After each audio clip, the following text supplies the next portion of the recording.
இப்போ வந்து அலாரம் வந்து ஆஃப்ல இருக்குது சார். இப்போ வந்து நம்ம ஆன் பண்ணுறோம் சார். 30 செகண்ட் கழிச்சு அலார்ட் சவுண்டு வரும் சார். உங்களுக்கு ஒரு கூட்டர் வந்து சவுண்டு கேட்கும் உங்களுக்கு.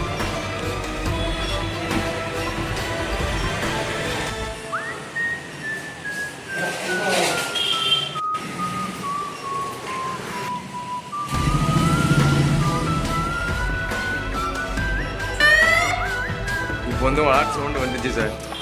இப்போ வந்து அலாரம் வந்து ரெடி ஆகிடுச்சு. செகண்ட்ல கண்டினியூட்டியாக அலார்ட் மட்டும் அடிக்க ஆரம்பிச்சோம். நம்ம அலார்ட் ஆகிக்கலாம்.